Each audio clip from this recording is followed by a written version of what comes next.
Hello दोस्तों, कैसे हैं आप लोग।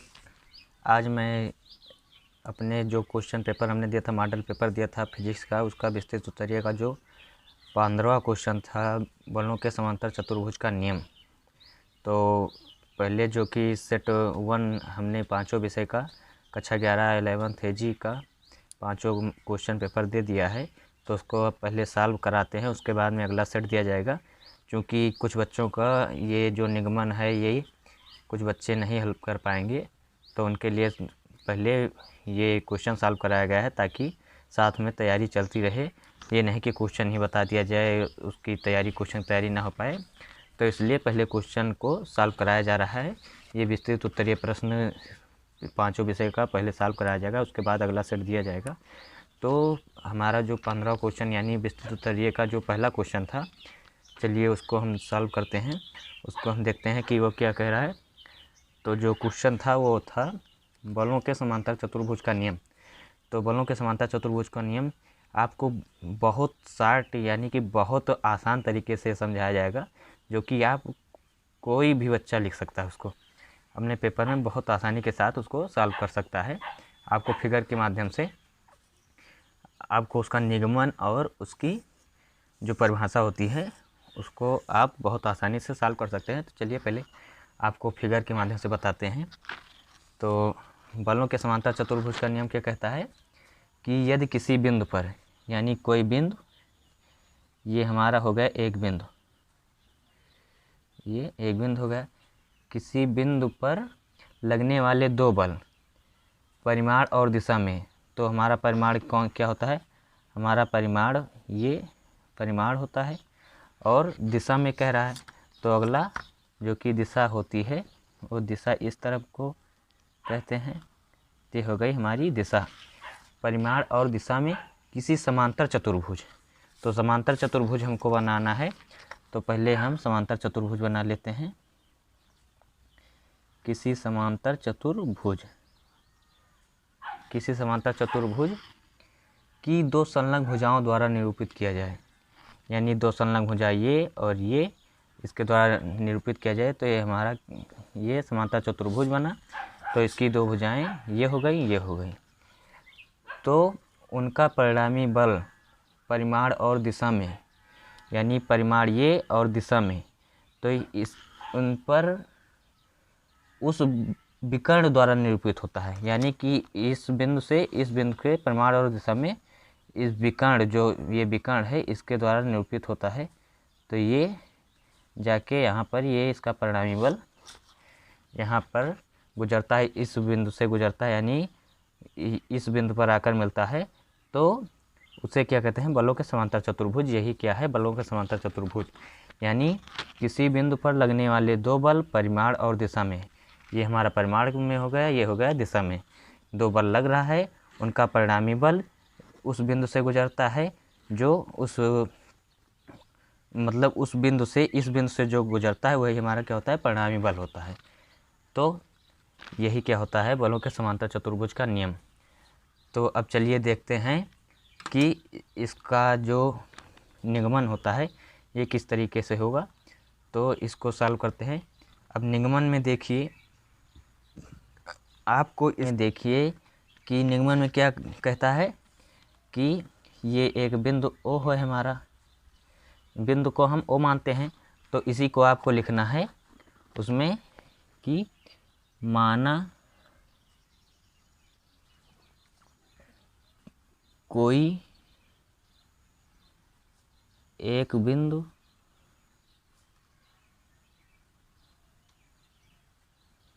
ओ है। अब है, और जो दो बल लग रहे हैं ये परिणाम में और ये दिशा में। तो दो बल, इसको हम क्या मान लेते हैं, इसको हम मान लेते हैं Q, और दिशा को क्या मान लेते हैं, P।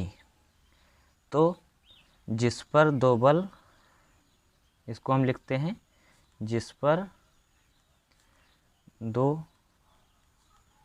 बल P तथा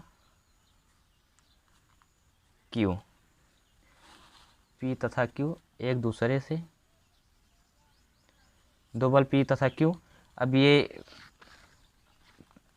चूँकि अब ये हमारा त्रिभुज बन रहा है, समांतर चतुर्भुज है और ये त्रिभुज बन रहा है, तो इस पर ज़रूर कोई ना कोई कोण होगा। तो इस जो कोण है इसको हम क्या मान लेते हैं, ये थीटा कोण यानी बनाते हुए चल रहा है। तो इसको हम क्या लिखते हैं, पी तथा क्यू एक दूसरे से थीटा कोण बनाते हुए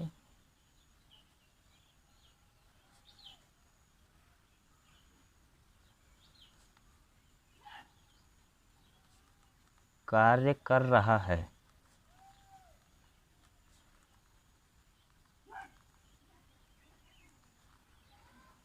अब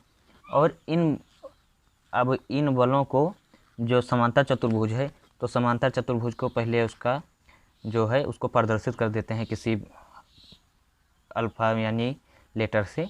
तो उसको प्रदर्शित करने के लिए हमारा ये बिंदु था, यहाँ से स्टार्ट ही हुआ। अब इसको हम मान लेते हैं ये भुजा ए है, ये सी है और ये बी है।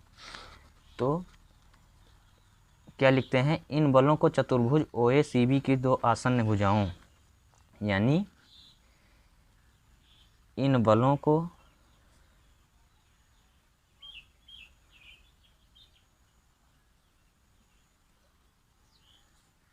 चतुर्भुज, समांतर चतुर्भुज लिख सकते हैं, ये चतुर्भुज ओ ए सी बी की दो आसन्न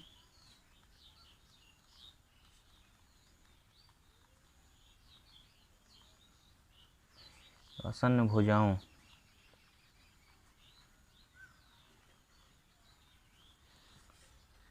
यानी ओ ए तथा ओ बी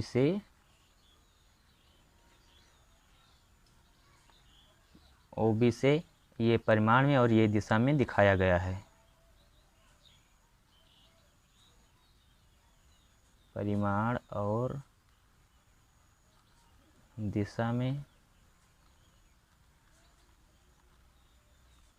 दिखाया गया है। अब ये हमारे यानी फिगर ये तैयार हो गया। अब इसको हमें क्या करना है, अब इनका परिणामी बल, ये हमारा जो परिणामी बल है इसको लिखना है। तो परिणामी बल को हम किससे प्रदर्शित कर दे रहे हैं, हम परिणामी बल को आर से प्रदर्शित कर रहे हैं। तो इसको क्या लिखेंगे कि तो उनका परिणामी बल आर, तो उनका परिणामी बल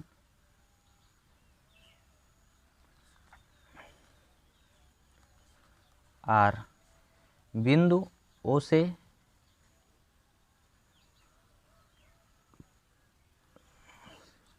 गुजरने वाले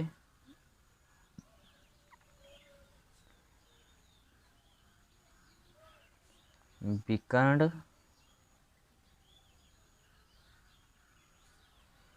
ओसी द्वारा प्रदर्शित, यानी ओसी द्वारा प्रदर्शित होगा, ओसी द्वारा प्रदर्शित होगा। ये फिगर था। अब चूंकि हमें आर का मान ज्ञात करना है, तो आर का मान ज्ञात करने के लिए हम ये हमारी भुजा हमें पता नहीं है, तो इसके लिए हमें एक अलग से त्रिभुज जोड़ना होगा जिससे कि हमारे ये भुजा निकाली जा सके।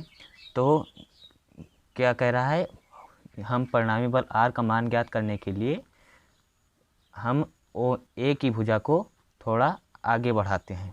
इसको हम थोड़ा आगे जब बढ़ाएंगे तो इस पर से बिंदु सी से एक लंब गिरेगा, यानी बिंदु सी से एक लंब गिरेगा। तो हम इसको किससे प्रदर्शित कर दे रहे हैं, हम इसको डी से प्रदर्शित कर दे रहे हैं। तो हम क्या लिखते हैं इसको कि आर का मान ज्ञात करने के लिए बिंदु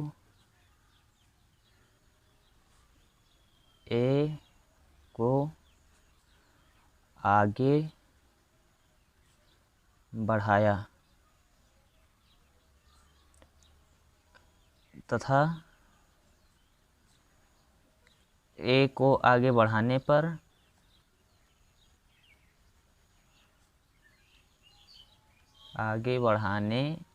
पर बिंदु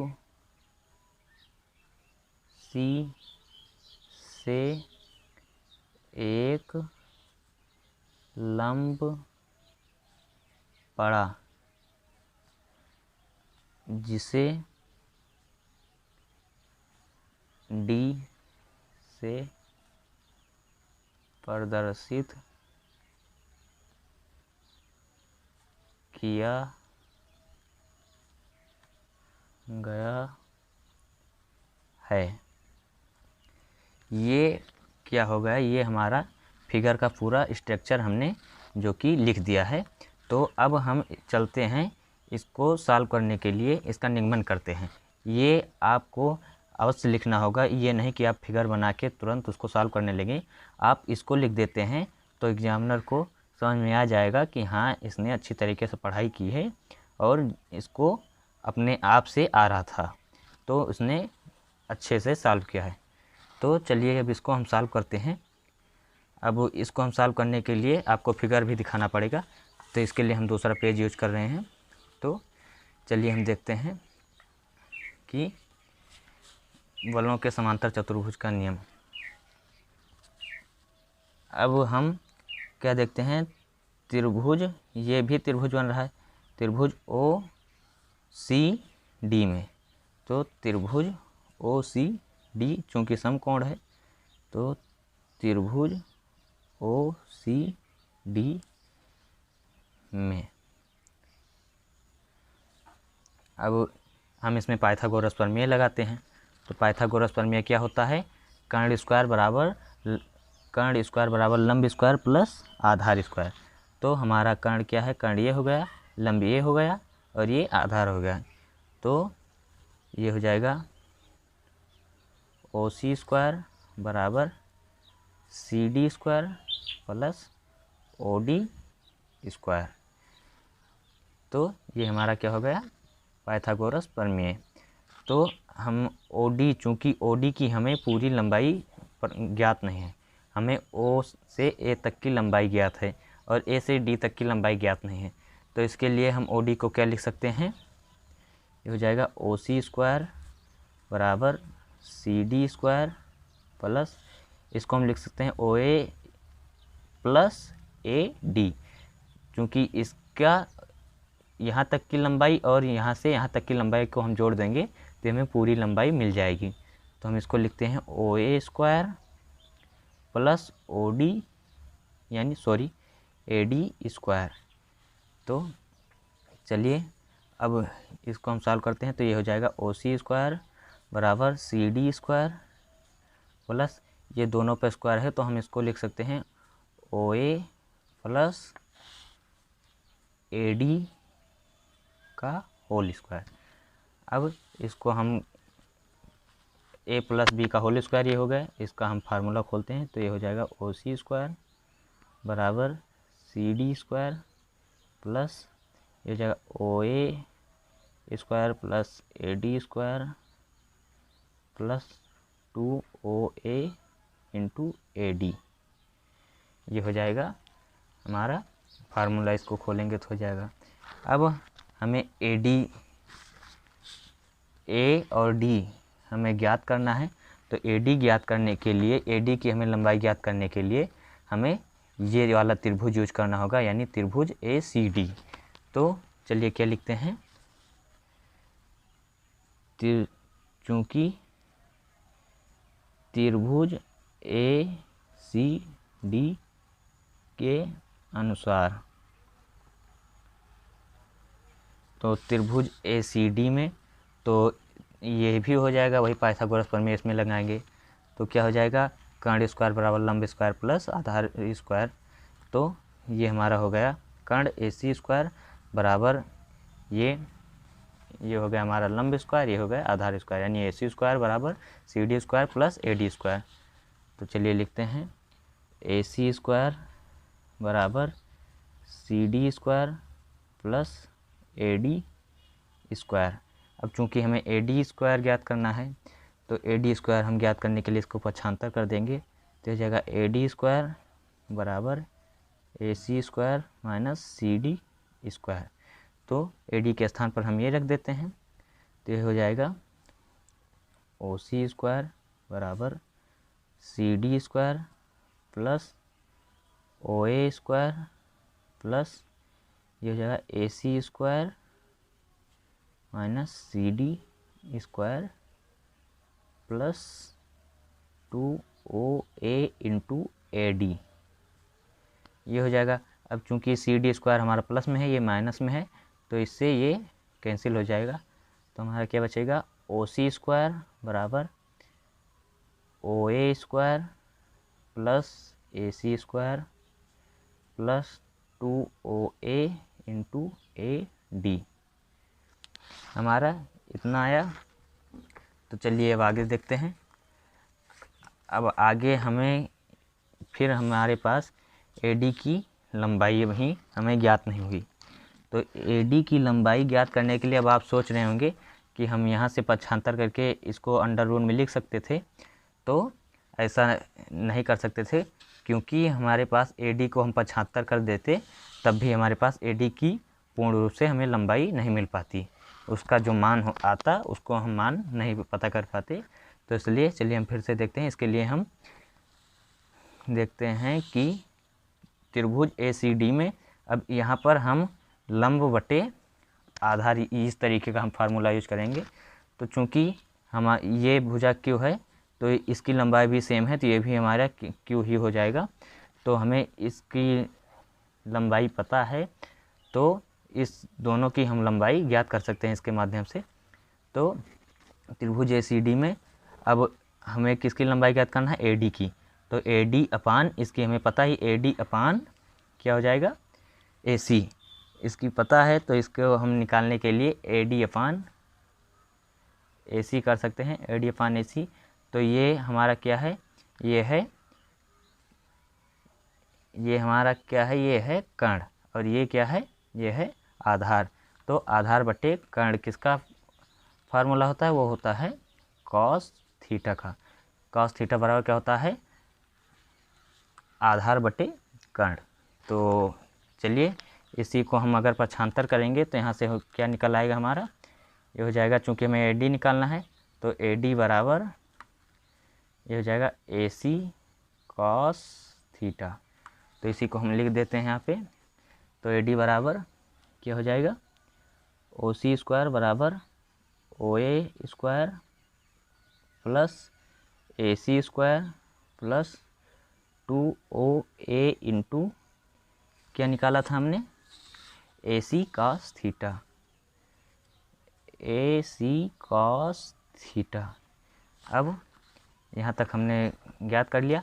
अब इसके आगे कुछ नहीं करना, हमें फिगर में देखना है उसकी लंबाई कितना दिया है, सबका मान हमें रख देना है। तो यहाँ पर हम लिख सकते हैं, चूँकि OB की लंबाई क्या दिया गया है, Q, तो हम इसको साइड में लिख दे रहे हैं। OB बराबर कितना दिया है, Q, और OA बराबर कितना दिया है, P, OA बराबर P। अब देखते हैं OC बराबर कितना दिया है, तो OC बराबर दिया है R। हमें सबका मान पता चल गया है। अब AD का हम पहले निकाल ही लिए हैं, और AC का जो मान दिया गया है वो भी Q ही दिया गया है, यानी AC का मान Q है। तो चलिए ये हम इसमें पुट कर दे रहे हैं। तो C स्क्वायर बराबर हमारा क्या दिया गया है, ये हो जाएगा R स्क्वायर बराबर OA कितना दिया गया है, P स्क्वायर, और AC कितना दिया गया है plus Q square plus OA कितना दिया गया है, P square, 2P into AC कितना दिया गया है, Q दिया गया है, यानी PQ, और ये कितना दिया गया है, cos थीटा। यही हमारा क्या है, समांतर चतुर्भुज का नियम। आपको कुछ नहीं करना है इसमें, आपको स्टेप बाय स्टेप फॉलो करना है, बहुत आसान है, कोई किसी प्रकार का इसमें कठिनाई नहीं, कहीं भी कोई अलग फार्मूला, टोटल इसमें पाइथागोरस प्रमेय आपको लगाना है और स्टेप बाय स्टेप आप फॉलो करते चले जाएंगे, आपको बहुत आसानी से सॉल्व कर पाएंगे इसको। तो अब चूंकि ये हमारा क्या है, समता चतुर्भुज का नियम, तो इसके माध्यम से हम केवल क्या ज्ञात कर सकते हैं, हम केवल इसके माध्यम से बल ज्ञात कर सकते हैं, यानी आर ज्ञात कर सकते हैं। अब इसकी दिशा ज्ञात करने के लिए हमें दूसरा यानी दूसरा फार्मूला प्रयोग करना पड़ेगा। तो उसको चलिए निकालते हैं। तो उसको हम ज्ञात करने के लिए हम क्या मान लेते हैं, परिणामी बल आर, यहाँ से देखते हैं, परिणामी बल आर पी की दिशा में थीटा कोण बनाता है, यानी ये थीटा कोण बनाता है। तब चलिए लिख दे रहे हैं इसको कि परिणामी बल माना परिणामी बल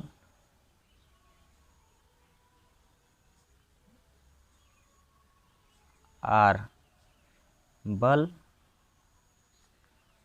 पी की दिशा से थीटा कोण बनाता है। तब त्रिभुज OCD में, तो त्रिभुज OCD में, ये त्रिभुज OCD, ये फिगर हमारा अलग, इसको अलग तरीके से देखते हैं। तो इसमें हमें R का यानी OC का मान दिया गया है और OA का मान दिया गया है P, और OD का मान टोटल नहीं दिया गया है। तो OD का मान हमने यहाँ से निकाला था। आपको AD का मान क्या हमारे पास निकला था, OD को हम लिख सकते हैं OA प्लस AD, तो यहाँ पर भी वही लिख देंगे। और AD का मान हमने यहाँ पर निकाला था AC cos थीटा, तो यही AC cos थीटा यहाँ पर AD के जगह पर रख देंगे। और OA का मान हमारा P है, R है, तो हमें CD क्या निकालना है, केवल CD। तो हम क्या लिखेंगे यहाँ पर, ये हमें CD निकालना है, तो CD अपान, अब हम इसमें से OD, यानी इसका मान पूरा दिया गया है तो इसको हमें ज्ञात नहीं करना है, हमें इसी मान को ज्ञात करना है OD की लंबाई, तो हमें OD ही लिखना पड़ेगा, OD। तो हम CD अपान OD, ये क्या हो गया, ये हो गया लंब बटे, ये क्या हो गया, आधार। तो लंब बटे आधार किसका फार्मूला होता है tan थीटा का। तो इसी को लगाते हैं हम यहाँ पर त्रिभुज OCD में। तो त्रिभुज OCD में क्या हो जाएगा, ये हो जाएगा CD अपान OD। तो ये किसका फार्मूला होता है, tan थीटा का। तो tan थीटा बराबर लंब बटे आधार, तो चूंकि OD बराबर क्या हम अभी बताए हैं आपको, हो जाएगा CD अपान, ये चलिए फिर से बताते हैं, CD अपान OD की लंबाई ज्ञात करने के लिए OA प्लस AD, तो OA प्लस AD, ये क्या है, CD अपान OA प्लस AD। तो चलिए देखते हैं, ये इसको हम लिख सकते हैं tan थीटा बराबर CD अपान OD। तो अब हम क्या करते हैं, अब CD हमें क्या है, अब हमें चूँकि CD का मान ज्ञात करना है, तो CD का मान ज्ञात करने के लिए हम फिर ये त्रिभुज उठाते हैं, त्रिभुज ACD। त्रिभुज ACD जब उठाएंगे तो ये CD अपान AC, यानी CD ज्ञात करना है हमें, CD अपान, अब हमें एक भुजा जो दी जाती है उसी को हम लेते हैं ताकि दूसरा मान निकल सके। तो हम AC CD अपान AC, तो चूँकि ये जो जिसको हम कोण माने रहते हैं उसके सामने की भुजा जो होती है वो होती है लंब। तो ये हमारा लंब हुआ और ये हमारा आधार हुआ, ये हुआ कर्ण। तो लंब बटे कर्ण किसका फार्मूला होता है, साइन थीटा का। तो इसको हम 75 करें, चूँकि हमें CD निकालना है। तो CD के लिए तो CD बराबर क्या हो जाएगा, AC साइन थीटा। तो इसी को हम CD के स्थान पर लिख देते हैं। तो CD के स्थान पर हम इसको लिखेंगे तो क्या हो जाएगा, AC sine theta upon OA plus AD। तो अब इसका हम वैल्यू पुट कर दे रहे हैं, चूँकि AC बराबर क्या दिया गया है, Q, तो यह हो जाएगा Q sine theta upon OA कितना दिया गया है, P। तो OA के स्थान पर क्या देखते हैं, P प्लस AD कितना दिया गया है, AD ज्ञात किए थे तो क्या मिला था, AD बराबर AC cos थीटा। तो AD के स्थान पर क्या लिखेंगे, AC cos थीटा। तो AC ये क्या होगा, Q sine theta upon P plus AC कितना है, Q, ये जाएगा cos थीटा। तो ये हमारा क्या होगा, फार्मूला। यानी इसको हम अच्छे तरीके से लिखेंगे पेपर में, तो ये tan थीटा बराबर Q sine theta upon P plus Q cos theta. तो यही फार्मूला हो जाएगा हमारा। इससे हम क्या ज्ञात कर सकते हैं, इससे हम केवल बल ज्ञात कर सकते हैं, और इससे हम क्या ज्ञात कर सकते हैं, दिशा। तो आपको ये हमारा बलों के समांतर चतुर्भुज का जो नियम था, ये पूरे तरीके से ये सॉल्व हो चुका है। तो आप लोगों को केवल इसमें एक रफ के अनुसार, यानी रफ कार्य मानते हुए आपको ये सॉल्व कराया गया है। आपको इसको अच्छे तरीके से 1-2 बार अपने कॉपी में घर पर प्रैक्टिस करनी है, इसको सॉल्व करना है। आप स्टेप बाय स्टेप फॉलो करते चले जाएंगे, तो आपको कहीं पर परेशानी नहीं होगी और आप अच्छे तरीके से सॉल्व कर लेंगे। तो चलिए अब अगला क्वेश्चन हमारा क्या होगा, इसमें अगला क्वेश्चन हम बताएंगे व्हीटस्टोन सेतु, जो कि उसको भी हमें क्या करना है, निगमन करना है उसका। तो अगले वीडियो में हम आपको व्हीटस्टोन सेतु बताएंगे। तो चलिए मिलते हैं अगले वीडियो में, तब तक के लिए धन्यवाद।